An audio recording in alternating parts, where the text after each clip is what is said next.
सिंध हुकूमत जे SPHF programme तहत board ऐं सैलाब मुतासिरीन जे घरनि जी बहाली जो कमु तेज़ी सां जारी आहे, जंहिं तहत बेपहुच माण्हुनि खे छत जो सायो मुयसर थी रहियो आहे। ही प्रोजेक्ट दुनिया जो सभ खां वॾो प्रोजेक्ट शुमार कयो पियो वञे, जंहिं दौरान लखे मुस्तहकनि खे घर तामीर करे ॾिना पिया वञनि। तबाहकुन बारिशुनि जिते हर मकतब फ़िक्र जे माण्हुनि खे बेघर कयो, उते उबावड़े जी गोरी फ़कीर बि झूपड़ी में ज़िंदगी गुज़ारण ते मजबूर थी पई।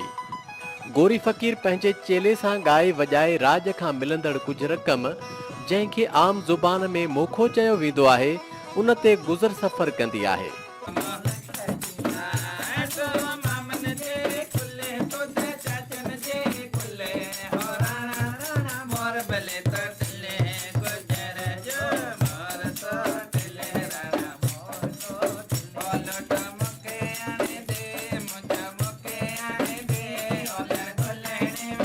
इन सूरत हाल दौरान घर अॾणु तमामु वॾो मामलो हो, पर सिंध हुकूमत बोर्ड मुतासिरनि जे घरनि जी बहाली वारे प्रोग्राम तहत गोरी फ़कीर खे पिणु घर जो सायो मुयसर करे ॾिनो।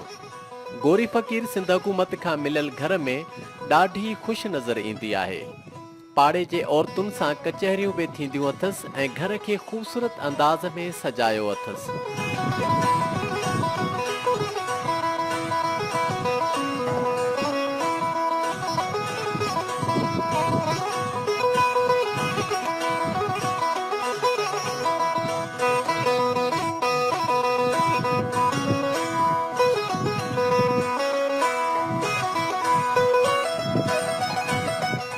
जिते ट्रांसजेंडर्स खे बराबरी जा हक़ हासिल नाहिनि, उते सिंध हुकूमत पारां हिन प्रोजेक्ट में गोरी जहिड़े किरदारनि खे शामिल करणु नेकनियती ऐं ख़ुशि आइंद अमल आहे। गोरी पंहिंजे ख़ूबसूरत घर खे ॾिसी ख़ुदा जो शुक्र अदा कंदे नज़र अचे थी। गोरी फ़कीर न सिर्फ़ घर हासिल कयो, पर हू ॻोठनि में वञी ॿियनि ॻोठाणनि जे घरनि जी तामीर जे जाइज़े जो पिणु कमु सर अंजाम ॾींदी आहे। नादार बेपहुच बेनिफिशरीज़ जी वस आहर मदद पिणु करे थी।